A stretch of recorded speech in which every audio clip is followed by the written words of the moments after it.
Good day, everyone. Welcome to Real Conservative Headline News. I'm your host, Nathaniel Rajkumar. Minister in the Office of the Prime Minister, Wilfred Nicholas Morris, Minister of Housing, David Lee, and Minister of Planning, Economic Affairs and Development, and Minister in the Ministry of Finance, Dr. Kennedy Sarawat Singh, joined the Chinese community in celebration of the Chinese Spring Festival, a cultural celebration showcasing food, music, dance, jewelry, and more. Yes, people, we always think about the different festivals that are recognized by our Afro brothers and sisters and our Indo brothers and sisters. But the Chinese citizens here in Trinidad and Tobago also influence our culture in a very significant way, especially in food. We all love Chinese food. Don't go anywhere. More local, regional, and international news up next.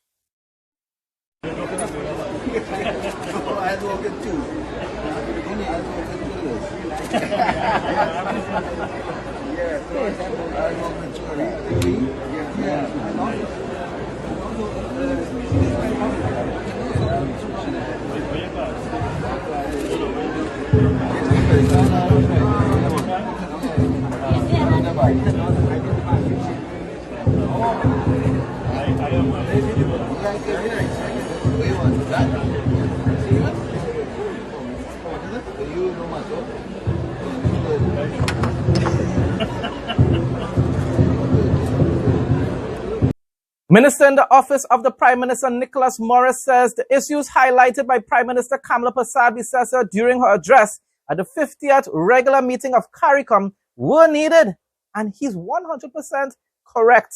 Somebody needed to say it.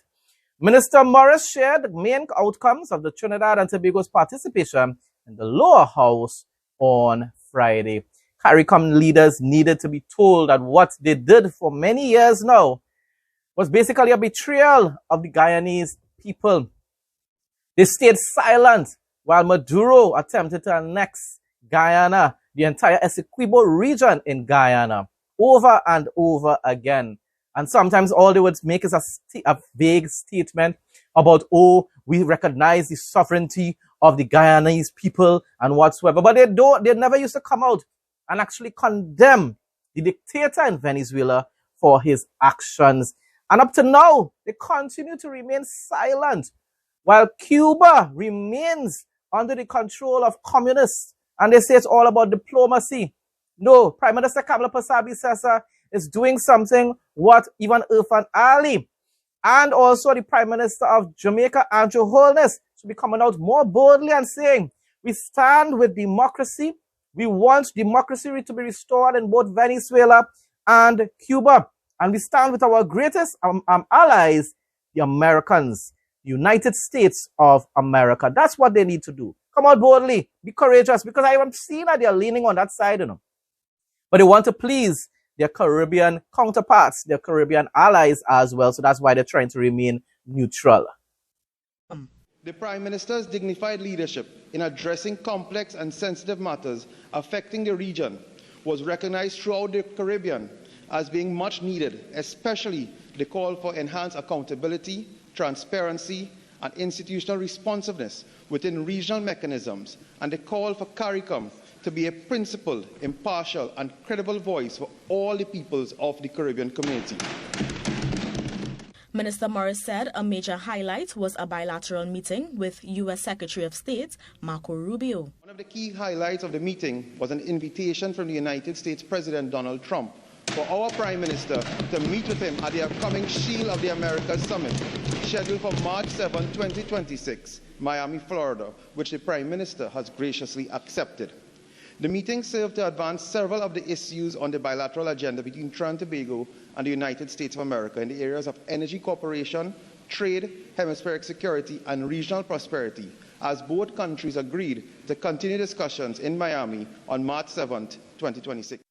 Some really nice news. It's a bit different. Veterinarian Dr. Kiran Singh has been formally recognized for his care and dedication in treating the injured ocelot Papatui, who was injured by, I believe, some hunter recently. On Friday, officials of the Environmental Management Authority presented Dr. Singh with a letter of commendation at his Laramine Veterinary Clinic. Thank you to the Environmental Authority for doing so, and thank you, sir, for taking care of the injured animal. Regional news up next. We appreciate you. We appreciate your entire team. So on behalf of the EMA, Board of Directors, Management and Staff, we want to present you with a letter of commendation for your services, not just for this case, but we know you have been very diligent in treatment of rescue animals. In presenting the commendation, the EMA expressed sincere gratitude to Dr. Singh and his team for the treatment administered to Papa Ute over the past several days, noting his consistent diligence in caring for rescued wildlife. We just want to extend our sincere gratitude to you and your entire team for the care that you have provided to Papa Ute, the ocelot, within the last few days. What we have witnessed here today is not just medical treatment. It is compassion. It is compassion at its best.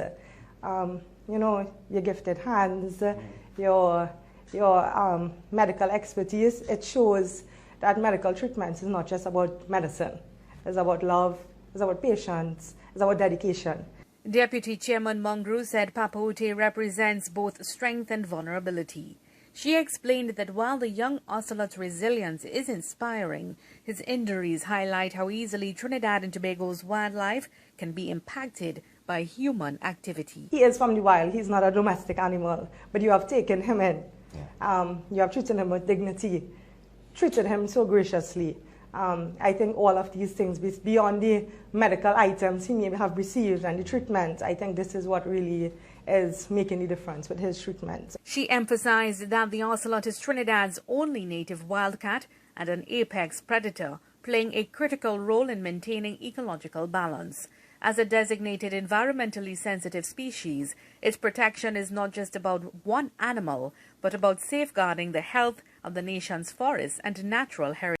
Floyd Green, Minister of Agriculture, Fisheries and Mining in Jamaica, has revealed plans to introduce a locally produced tomato-based juice into Jamaica's school nutrition program, positioning it as part of a broader strategy to improve children's diets while creating a stable market for farmers. It sounds nice, you know, but it's still growing children. You need to balance it, people.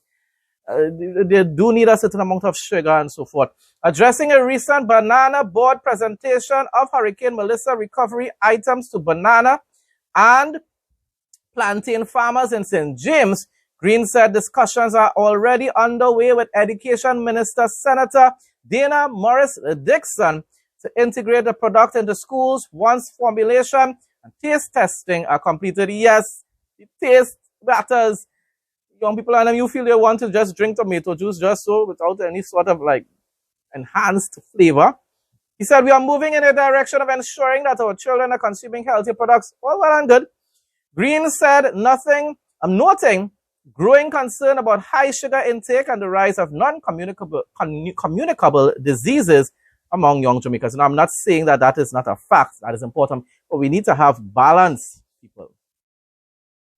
43-year-old Granville Carter is marking 40 years as a member of the Barbados Association for the Blind, proving that vision loss does not mean the end of opportunity. Born with a hereditary condition that caused what is commonly called night blindness, Carter has lived his life guided by resilience and determination. Speaking at AgroFest on Saturday, he encouraged others not to allow disability to define or limit them. He was spotted weaving a chair at the association's booth. Very inspirational story. I was born with my eye condition, and in my early days, I decided that I was not going to let it determine my fate. So in other words, I used the opportunity to learn a skill. Because if you cannot do something in one way, then you can do it in another way. So this skill helped me to make a little dollar, right? And I want to encourage anyone like myself that if you are becoming blind, don't give up. Don't think that it is the end of the world for you. You can use this opportunity and let it be a stepping stone for you. I can also do the caning. But you prefer this method? No, well, I do all because I tell myself if that work is not available, the cane work is not available, then I can do this and still make us a living.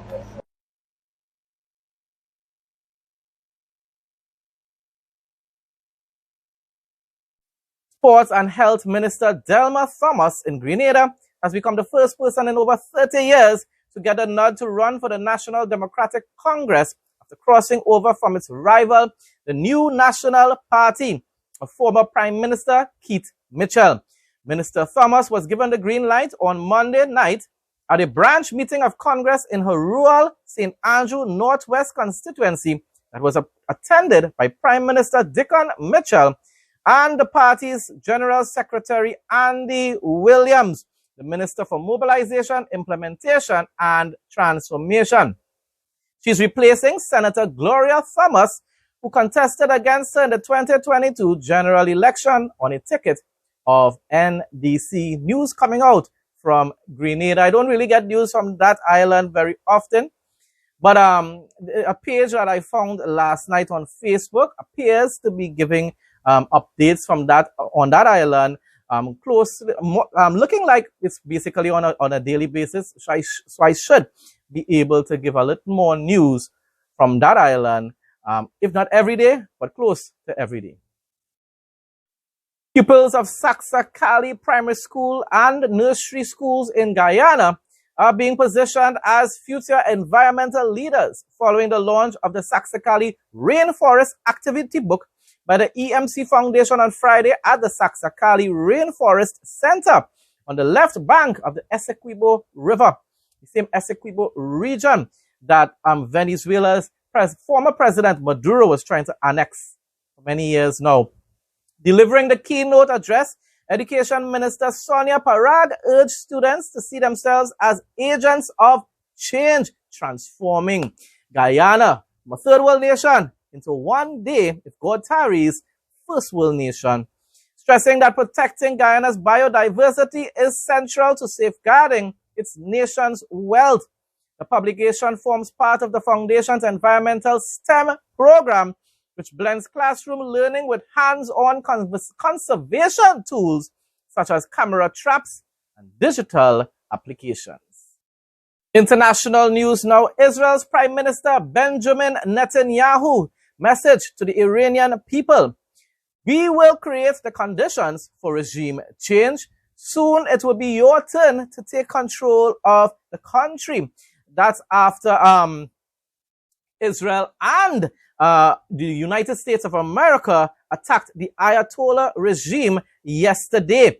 The help you have been hoping for has arrived. Yes, people.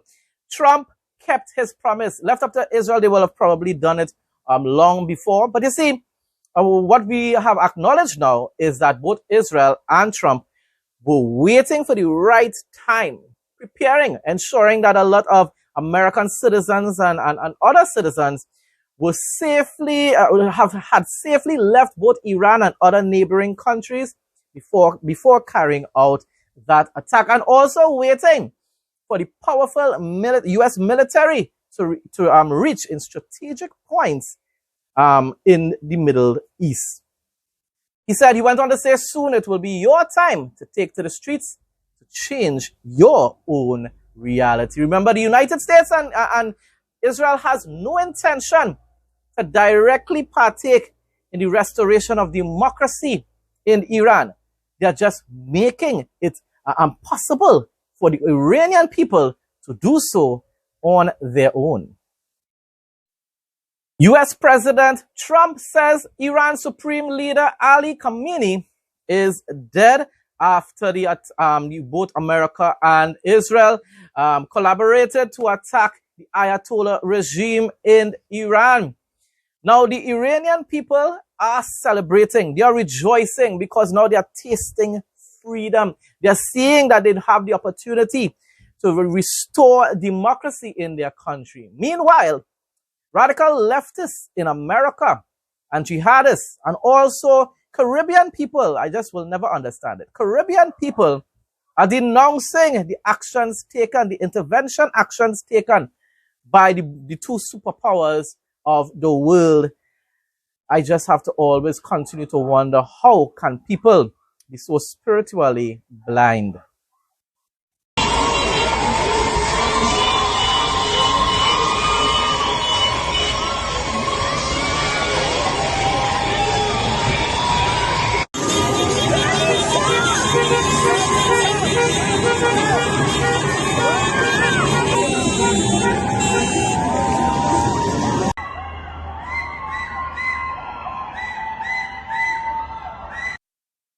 Now for the interesting facts segment. Brazilian scientists have achieved what was long considered impossible: the successful regeneration of the human spinal cord, sounding like something out of a science fiction movie.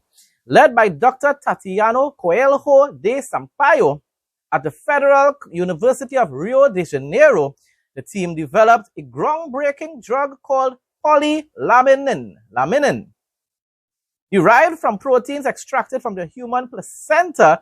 This biological glue is injected directly into the site of the spinal injury to create a regenerative matrix. Now, this is natural, so this sounds like something that people could definitely use. This environment allows severed neurons to bridge the gap and reestablish critical communication between the brain and the rest of the body. Wow, the early pilot trials involving 8 patients with severe complete paralysis, all 6 survivors regained voluntary motor control. This is wonderful news, people, with some even recovering the ability to actually walk. While officially in phase 1 trials as of early 2026, the therapy has already been administered to dozens of patients through compassionate use court orders due to its unprecedented results. Now, isn't that a wonderful fact? Welcome to Real Conservative Headline News. Travel segment. Santorini, Greece, is a premier romantic Aegean destination famed for its dramatic caldera, whitewashed cliff-hanging houses in Oia and Fira, and breathtaking, fiery sunsets. Formed by volcanic activity, the island offers unique black sand beaches, ancient ruins like Akrotiri, and world-renowned local wineries, making it a perfect mix of culture and relaxation.